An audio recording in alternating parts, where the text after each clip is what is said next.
में प्याज की कीमतें लोगों को रुला रही हैं। भाव भी 80 से 85 रुपए प्रति किलो तक पहुंच गया है। देश में लोग प्याज के भाव बढ़ने से प्याज लोगों के खाने से गायब हो गई, लेकिन केंद्र सरकार प्याज की बढ़ती कीमतों से निपटने की पूरी कोशिश कर रही है। आइए जानते हैं कि प्याज की कीमतें क्यों बढ़ रही हैं।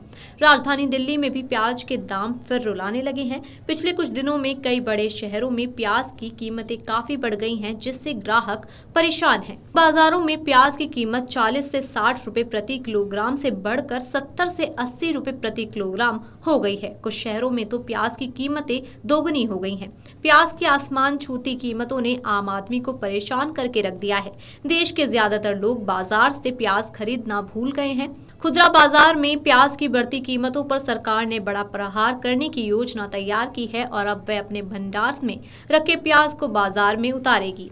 सरकार ने मंगलवार को ही कहा है कि वह प्याज की कीमतों पर कड़ी नजर रख रही है और अस्थायी आपूर्ति बाधाओं के बीच कीमतों को कंट्रोल करने के लिए खुदरा बाजार में बफर स्टॉक से अधिक मात्रा में प्याज उतारेगी। साल के ज्यादातर समय प्याज की कीमतें स्थिर रहने के बाद कीमतों में उछाल आया है। भारत के सबसे बड़े प्याज उत्पादक जिले महाराष्ट्र के नासिक के बाजार के व्यापारियों ने कहा कि मौजूदा स्थिति पूरी तरह से अस्थायी और किसानों की ओर से आपूर्ति में कमी के कारण ऐसा हुआ है। मीडिया रिपोर्ट्स के मुताबिक नासिक के थोक बाजार के पिछले साल के रबी सीजन का पुराना स्टॉक, जिसे किसानों ने मार्च 2024 में तैयार किया था, करीब खत्म हो चुका है और नया स्टॉक भी बाजार में आना बाकी है। आपूर्ति मांग का ये बेमेल मूल्य जिले के लासलगांव बाजार, जो देश का सबसे बड़ा प्याज बाजार है, वहां प्याज की दैनिक आवक 200 से 250 टन के बीच है।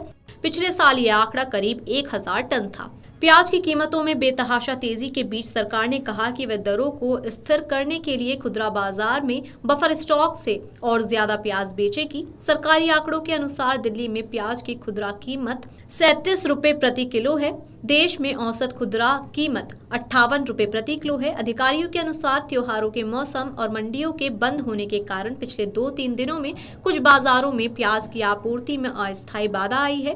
इसे दूर करने के लिए सरकार ने आपूर्ति बढ़ाने का फैसला किया है। नेफेड ने इस सप्ताह दिल्ली एनसीआर के लिए 2 और गुवाहाटी के लिए 1 और रैक रवाना किया है। अधिकारी के मुताबिक रेल और सड़क परिवहन दोनों के जरिए एनसीसीएफ से प्याज की ज्यादा आपूर्ति की जाएगी। सरकार ने पंजाब, हरियाणा, चंडीगढ़, हिमाचल, जम्मू कश्मीर, दिल्ली व अन्य की जरूरतों को पूरा करने के लिए सोनीपत में कोल्ड स्टोरेज में रखे प्याज को उतारने का भी फैसला किया है। सरकार ने इस साल मूल्य को स्थिर रखने के लिए 4.7 लाख टन रबी प्याज की खरीदी की।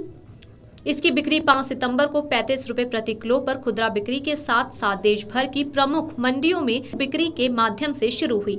अब तक बफर में 1.50 लाख टन से अधिक प्याज नासिक और अन्य केंद्रों से सड़क परिवहन के जरिए ट्रकों के माध्यम से उपभोक्ता केंद्रों तक भेजा गया है। सरकार ने कहा, मंडियों में कीमतों में गिरावट के साथ टमाटर की खुदरा कीमतों में गिरावट आ रही है। आजादपुर मंडी में साप्ताहिक औसत कीमत 37% कम होकर 4000 रुपए प्रति क्विंटल और पिंपला गांव महाराष्ट्र में औसत कीमत 35% कम होकर 2250 रुपए प्रति क्विंटल है।